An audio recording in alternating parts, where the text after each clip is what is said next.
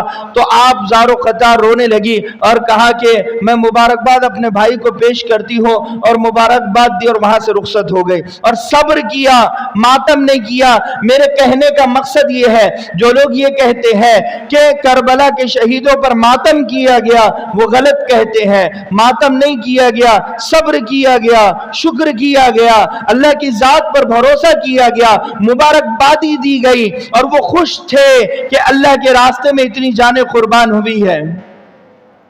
جب اللہ کہہ رہا ہے کہ یہ زندہ ہے، شہید زندہ ہے، تو رویا تو مردوں پر جاتا ہے۔ جو یہ سمجھتا ہے کہ شہید مر چکا ہے تو وہ رو رہا ہے، جو یہ سمجھتا ہے کہ شہید ابھی زندہ ہے تو وہ روتا نہیں ہے۔ زندوں پر لوگ روتے نہیں ہیں، مرنے کے بعد لوگ روتے ہیں۔ تو کربلا کے شہید زندہ ہے اور ان کے جو رشتہ دار تھے انہوں نے صبر کیا اور انہوں نے مبارکبادی پیش کی اور ہنستے ہنستے اپنے وارثین کو رخصت کیا، اپنے رشتہ داروں کو دنیا سے رخصت کیا، ہنستے ہنستے، کوئی ماتم نہیں کیا۔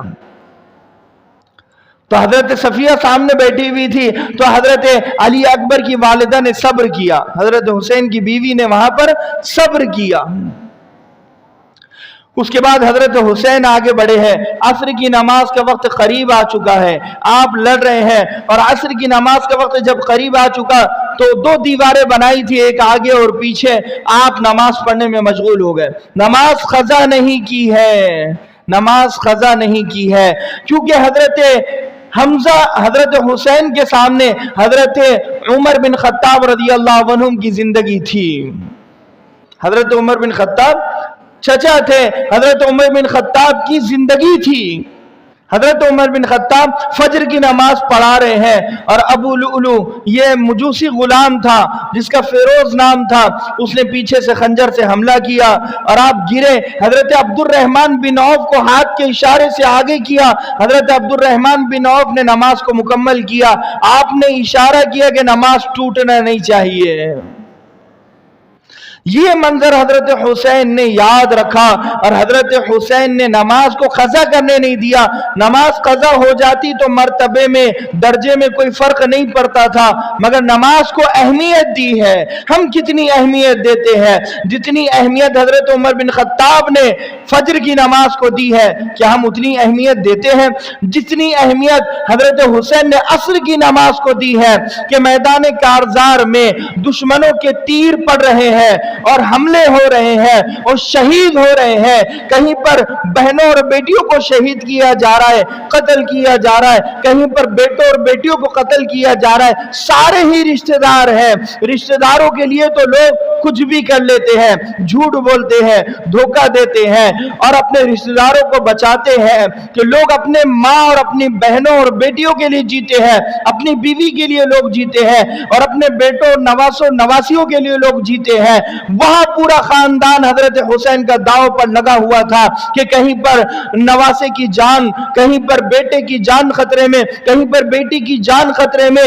اس عالم میں کوئی اللہ اکبر بولے تو اس اللہ اکبر میں دل کیسے لگے، کوئی ماں قربان ہونے جا رہی ہو تو دل کیسے لگے، کوئی بیوی قربان ہونے جا رہی ہو تو دل کیسے لگے۔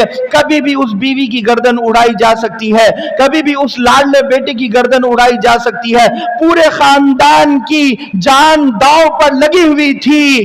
نماز نہیں پڑھتے تو فرق نہیں پڑتا، مگر نماز کو قضا نہیں کیا۔ آن دا اسپاٹ اذان دے کر عصر کی نماز با جماعت ادا کی گئی ہے اور امام حضرت حسین بن علی ہے اور مقتدی آل رسول ہے۔ یہ پیغام امت کو دیا کہ یہاں پر کمپرومائز نہیں ہوگا، یہاں پر صلح نہیں ہوگی۔ نماز کے معاملے میں کاروبار کو قربان کیا جا سکتا ہے، دکان کو آگ لگائی جا سکتی ہے، بہنوں اور بیٹیوں کو قربان کیا جا سکتا ہے، مگر نماز کے سجدوں کو قربان نہیں کیا جا سکتا۔ یہ وہ سجدہ جسے تو گرا سمجھتا ہے، ہزار سجدوں سے دیتا ہے آدمی کو نجات۔ یہ کربلا کے شہیدوں نے پیغام دیا ہے کہ کمپرومائز اس معاملے میں نہیں ہوگا۔ آج ہم نمازوں کو ہلکا لے لیتے ہیں، فجر چھوٹ رہی ہے، 6 مہینے کی فجر چھوٹ رہی ہے۔ ایک نوجوان میرے پاس آیا اور مجھ سے کہنے لگا، مولانا 6 مہینے ہو گئے میں نے فجر کی نماز نہیں پڑھی، کیا اللہ مجھے معاف کر دے گا؟ میں نے کہا اللہ تو معاف کر دے گا، تم معافی مانگ لو، وہ ارحم الراحمین ہے، وہ غفور الرحیم ہے، وہ ذوالجلال والاکرام ہے، وہ معاف کرنے کے لیے بیٹھا ہے۔ اس کی معافی ہمارے گناہوں سے کئی درجے بڑی ہے، اس کی رحمت کا سمندر بہت وسیع و عریض ہے، اس کا ایک قطرہ بھی ہم سمجھ نہیں سکتے۔ مگر جہاں پر فجر ہم نے نہیں پڑھی ہے، ہم نے باقی کام کیے ہیں، تو کیا ہمارے پاس یہ جواب ہے؟ اللہ کہے گا تو بہترین بیٹا بننے میں لگ گیا، بہترین شوہر بننے میں لگ گیا، تو نے اپنے دنیاوی کام نبھائے، تو نے کپڑے سلوائے، تو نے جوتے پہنے، تو نے شادی اٹینڈ کی، تو نے ولیمہ کیا، تو نے ہنسی و مذاق کی محفلیں سجائی، تو نے سگریٹ پیے، تو نے بیڑی پی اور تو نے شراب پی۔ ان تمام چیزوں کے لیے تیرے پاس وقت تھا، وقت نہیں تھا تو فجر کی نماز کے لیے وقت نہیں تھا۔ کیا یہ جواب ہمارے پاس بنتا ہے؟ یہ جواب نہیں بنتا۔ حضرت حسین کی شہادت ہمیں درس دیتی ہے، یہ جذبہ ایمانی کم نہیں ہونا چاہیے، صبر ہو، شکر ہو، آؤٹ آف کنٹرول نہ ہو جائے۔ سب سے بڑا ماتم تو حضرت حسین کو کرنا چاہیے تھا۔ اپنی آنکھوں کے سامنے اپنے خاندان کو کرتے ہوئے دیکھ رہے ہیں، گردنیں اڑتی ہوئی دیکھ رہے ہیں، نیزوں پر گردنیں چڑھی ہوئی تھی۔ اس زمانے میں علامت یہ ہوتی تھی جب کوئی کسی کو شہید کرتا تو اس کی گردن اپنے ہتھیار کے اوپر لٹکایا کرتا تھا۔ امام قرطبی رحمت اللہ علیہ نے اپنی کتاب میں لکھا ہے، حضرت حسین جب لڑنے کے لیے جا رہے تھے 18 گردنیں 18 نیزوں پر لٹکی ہوئی تھی۔ ہم اس بات کو سمجھ کیوں نہیں سکتے ہیں؟ ہم اس کو اہمیت کیوں نہیں دے سکتے ہیں؟ آج ہزاروں سال گزر رہے ہیں، ایک حسین پیدا نہ ہو سکا، ایک جذبہ ایمانی پیدا نہ ہو سکا ہمارے اندر۔ ایک عیسائی بادشاہ نے 2 صحابہ کو قید کیا، وزیر اور مشیر نے کہا یہ بڑے دانشمند لگ رہے ہیں اور لیڈرشپ کوالٹی ان کے اندر ہے، بہترین گھوڑ سوار ہے، تیر انداز ہے، اپنی فوج میں ہم انہیں شامل کر دیں، بشرط یہ کہ عیسائی بن جائیے۔ تو 2 صحابہ کو بلایا اور کہا کہ تم اگر عیسائی بن جاؤ تو ہم تمہیں چھوڑ دیں گے اور تمہیں اپنی فوج کا سپہ سالار بنا دیں گے۔ وہ کہنے لگے ہم منع کرتے ہیں، ہم انکار کرتے ہیں۔ بڑی کڑائی میں تیل گرم کیا گیا اور اس تیل میں کھولتے ہوئے ایک صحابی کو پھینک دیا گیا۔ اب وہ دوسرے جو صحابی ہے ان کا ایمان کمزور ہونا چاہیے تھا، وہ رو رہے ہیں۔ تو وہ عیسائی بادشاہ کہنے لگا کیا تم ہماری فوج میں شامل ہونے کے لیے تیار ہو؟ وہ کہنے لگے نہیں، میں اس بات پر رو رہا ہوں کہ میرے پاس ایک جان ہے، اگر میرے جسم پر جتنے بال ہوتے اتنی جانیں ہوتی تو میں ہنسی ہنسی اور اللہ کے راستے میں قربان کر دیتا۔ یہ جذبہ ہونا چاہیے، ہمارے اندر وہ جذبہ نہیں ہے۔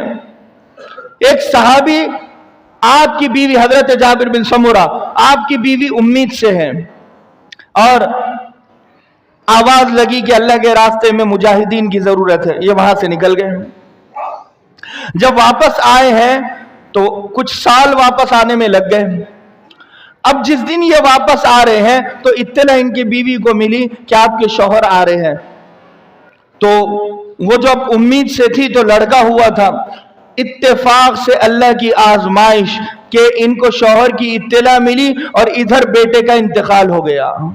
جیسے ہی بیٹے کا انتقال ہوا تو آپ نے غسل دیا اور کفن دیا اور اسے بستر پر لٹا دیا اور اس پر چادر ڈال دی۔ اب یہ شوہر آئے، دروازہ کھٹکھٹایا، ہنستے ہوئے چہرے کے ساتھ اپنے شوہر کا استقبال کیا۔ شوہر نے رات کا کھانا کھایا، دونوں نے دل جوئی کی باتیں کی۔ شوہر کہنے لگا کہ کیا بنا، کیا ہوا تھا؟ وہ کہنے لگی لڑکا اللہ نے دیا ہے، تحفے میں لڑکا اللہ نے دیا ہے۔ کہا کہ میں میرے بیٹے سے ملنا چاہتا ہوں۔ یہ کہنے لگی ابھی وہ سو رہا ہے، صبح مل لینا، ابھی وہ آرام کر رہا ہے۔ کہا کہ ٹھیک ہے۔ رات گزاری، شوہر نے خواہش ظاہر کی تو جسمانی تعلق بھی دونوں میں ہوا۔ اب جب صبح بیدار ہوئی ہے، فجر کی اذان ہو رہی ہے، تو اپنے شوہر سے کہنے لگی اگر کوئی اپنی امانت کو واپس مانگے تو کیا دینا چاہیے یا نہیں دینا چاہیے؟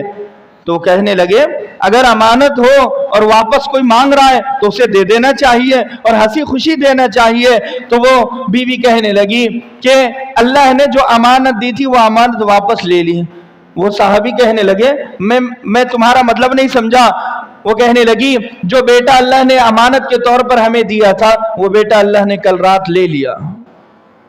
یہ خوب روئے، فجر کی جماعت میں شریک ہوئے، اللہ کے نبی صلی اللہ علیہ وسلم سے پورا معاملہ بیان کیا۔ اللہ کے نبی صلی اللہ علیہ وسلم نے کہا کہ تم خوش ہو جاؤ کہ تمہیں اللہ نے صابرہ اور شاکرہ بیوی نصیب کی ہے، صبر کرنے والی، شکر کرنے والی۔ یہ ہوتی ہے مسلم خاتون جو اپنے سگوں کو، اپنے جیالوں کو ہنسی خوشی اللہ کے راستے میں قربان کرتی ہے۔ تبھی تو اللہ تبارک و تعالیٰ ایسے لوگوں سے دین کا کام لیتا ہے، دین کی خدمت لیتا ہے۔ بہت بڑی بات ہے۔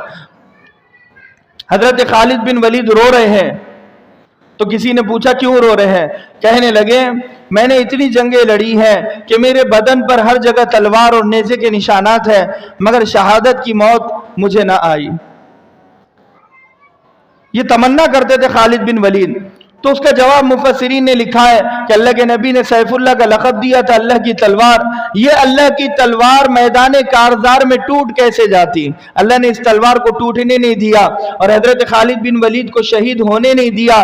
اب یہ تلوار اللہ کے سامنے ہنسی خوشی پیش ہو رہی ہے حضرت خالد بن ولید کی شکل میں۔ یہ چیزیں ہیں، تو لہذا حضرت حسین سسٹم کے سامنے جھکے نہیں ہیں۔ آج ہمارے پاس سسٹم اور اسلام دونوں میں سے کسی ایک چیز کو چننا ہو تو ہمیشہ اسلام کو چنا جائے گا، ہمیشہ اسلام کو چنا جائے گا۔ انڈین رولز اینڈ ریگولیشن اور اسلام دونوں میں سے کسی ایک کو چننا ہو تو ہمیشہ اسلام کو چنا جائے گا۔ اہل بیت کی عورتیں جب وہ پیاسی تھی تو کسی نے سوال کیا کہ تمہیں کس کی یاد آ رہی تھی؟ حضرت عثمان غنی کو 40 دن تک پانی نہیں دیا گیا تھا، محاصرہ کیا گیا تھا، آپ کو گرفتار کیا گیا تھا اور بعد میں آپ کو شہید کیا گیا۔ تو کہنے لگی حضرت عثمان غنی کے عمل نے ہمیں ہمت دی ہے۔ وہ لوگ اسلام کے معاملے میں کمپرومائز کرتے ہی نہیں تھے۔ آج ہماری شریعت پر خطرہ ہے، نکاح، طلاق، خلا، وراثت، بچے کو گود لینا، یونیفارم، سیول کوڈ۔ آج ہم ڈرے ہوئے سہمے ہوئے ہیں۔ صاف جواب ہونا چاہیے کہ اسلام کے معاملے میں کسی کی نہیں سنے جائے گی، ایمان کے معاملے میں کسی کی نہیں سنے جائے گی۔ اسلام نہ بدلا تھا، نہ بدلا ہے، نہ بدلے گا۔ نہ مسلمان بدلا تھا، نہ بدلا ہے، نہ بدلے گا۔ قرآن کی ایک آیت تو دور کی بات ہے، ایک زبر میں بھی تحریف برداشت نہیں ہوگی۔ شریعت تو پوری دور کی بات ہے۔ شریعت کے شین میں بھی تبدیلی برداشت نہیں ہوگی۔ یہ حضرت حسین کا پیغام تھا۔ اگر کوئی حضرت حسین کو آئیڈیل اور رول ماڈل اور نمونہ سمجھتا ہے، اس کو یہ سمجھنا چاہیے سسٹم کے سامنے جھکا نہیں جاتا، سر کٹا دیا جاتا ہے مگر جھکا نہیں جاتا۔ آج ہم جھکنے کے لیے تیار ہیں۔ کافر کفر کو لے کر آ رہے ہیں، عیسائی عیسائیت کو لے کر، یہودی یہودیت کو لے کر، اور مسلمان اپنے اسلام کو لے کر کیوں نہیں آ جاتا؟ اپنے قرآن کو سینے سے کیوں نہیں لگا لیتا؟ اپنی عبادتوں کو سینے سے کیوں نہیں لگا لیتا؟ کب متحد ہوگے؟ کب ایک پلیٹ فارم پر ہم جمع ہوگے؟ کب تک لڑتے اور جھگڑتے رہے گے؟ اتنی بہترین کتاب میرے اور آپ کے پاس ہے قرآن مجید کی شکل میں، اور اتنی بہترین شخصیت حضرت محمد مصطفیٰ صلی اللہ علیہ وسلم کی شکل میں موجود ہے، اور اتنی بہترین شریعت محمدیہ کی شکل میں موجود ہے۔ اختم بکتابہ الکتب وبدینہم الادیان وبشریعتہم الشرائع۔ اللہ کے نبی صلی اللہ علیہ وسلم نے فرمایا اس دین پر تمام دین جمع کر دیے گئے، اس کتاب پر تمام کتابوں کو جمع کر دیا گیا، اس شریعت پر تمام شریعتوں کو جمع کر دیا گیا۔ اب یہ فول اینڈ فائنل ہے، اس کے آگے کوئی کمپرومائز نہیں ہوگا۔ تو یہ دین اور شریعت کا معاملہ ہے۔ لِيُظْهِرَهُ عَلَى الدِّينِ كُلِّهِ، ہونے دو، میدان میں جانے دو۔ اللہ تبارک و تعالیٰ فرماتا ہے آخر میں ہم دین اسلام کو غالب کرے گئے۔ لِيُظْهِرَهُ عَلَى الدِّينِ كُلِّهِ وَلَوْ كَرِهَ الْكَافِرُونَ وَلَوْ كَرِهَ الْمُشْرِكُونَ، اگرچہ کافروں کو برا لگتا ہے، مشرکین کو برا لگتا ہے، مگر مذہب اسلام ہر مذہب پر غالب آ کر رہے گا، ہر کچے پکے مکان تک پہنچ کر رہے گا، اللہ اور اللہ کے رسول کی صدا بلند ہوتی رہے گی۔ تو ہم ان چیزوں کو سمجھے، ہم ان باتوں کو سمجھے۔ حضرت حسین نے کمپرومائز نہیں کیا تو ہم اس سے سبق لیں۔ حضرت علی رضی اللہ عنہ سے پہلے حضرت ابوبکر، حضرت عمر، حضرت عثمان، یہ تینوں خلیفہ تھے۔ آپ نے انہیں حق پر سمجھا، اسی لیے آپ نے ان کی خلافت کو تسلیم کیا۔ اس کے بعد حضرت معاویہ کو حق پر حضرت حسن نے سمجھا، اسی لیے دستبردار ہو گئے آپ۔ جب کسی کو حق پر سمجھا، اس کا مطلب یہ نہیں کہ حضرت معاویہ غلطی پر ہے، یا حضرت علی غلطی پر ہے، یا حضرت حسین غلطی پر ہے۔ جب آپ کو سیٹسفیکشن مل جاتی ہے اور اطمینان اور سکون مل جاتا ہے کہ یہ فلاں حکومت ٹھیک ہے، حق پر ہے، تو وہاں پر خاموشی اختیار کی جاتی ہے۔ حضرت علی خاموش اس لیے رہے کہ حضرت ابوبکر صدیق کی خلافت کو حق پر سمجھا، حضرت عمر کی خلافت کو حق پر سمجھا، حضرت عثمان غنی کی خلافت کو حق پر سمجھا۔ حضرت حسن خاموش اس لیے رہے کہ حضرت امیر معاویہ کی خلافت کو حق پر سمجھا۔ ہم کون ہوتے ہیں برا بھلا کہنے والے؟ اسی لیے ان دینی باتوں کو سمجھے، ان اہمیت کو سمجھے، محرم کے پیغام کو سمجھے۔ اللہ تبارک و تعالی ہمیں عمل کی توفیق نصیب فرمائے۔ 10 محرم کا روزہ، یہ روزہ فرض تھا، لیکن رمضان کے روزے جب فرض کیے گئے تو 10 محرم کے روزے کو مستحب اور سنت کر دیا گیا۔ اسی لیے ایک روزہ نہ رکھے، 2 روزے رکھے، 9 10 محرم یا 10 11 محرم۔ اللہ کے نبی نے فرمایا خالف الیہود والمشرکین، کہ تم یہودی اور مشرکین کی مخالفت کرو، اس لیے کہ یہودی حضرت موسیٰ علیہ السلام کے ذریعے سے اللہ تبارک و تعالیٰ نے 10 محرم الحرام کو نجات دی تھی فرعون سے بنی اسرائیل کو۔ اس کے شکرانے میں یہودی 10 محرم کو روزہ رکھا کرتے تھے اس زمانے میں، تو اللہ کے نبی نے فرمایا کہ تم 2 روزے رکھو، 9 10 یا 10 11 محرم۔ اللہ کے نبی صلی اللہ علیہ وسلم نے 10 محرم کا روزہ رکھا۔ جب تمنا ظاہر کی آپ نے تو پھر 2 مہینے کے بعد آپ کا انتقال ہو گیا۔ یہ محرم میں 10 محرم کا آپ نے روزہ رکھا، ایک روزہ، اور سفر ربیع الاول میں آپ کا سفر ربیع الاول اور ربیع الاخر میں آپ کا انتقال ہو گیا۔ تو لہذا خاص طور پر اس بات کو خیال رکھے ہم کہ اللہ کے نبی نے خواہش ظاہر کی، صحابہ نے اس پر عمل کیا۔ ایک روزہ اگر کوئی رکھتا ہے مکروہ تنزیہی ہے، لیکن اس کو ثواب ضرور ملے گا۔ ایک روزہ بھی رکھنا چاہیے، 2 روزے بھی رکھنا چاہیے، کوئی اگر 3 رکھنا چاہتے تو 3 بھی رکھنا چاہیے، اس میں منع نہیں ہے۔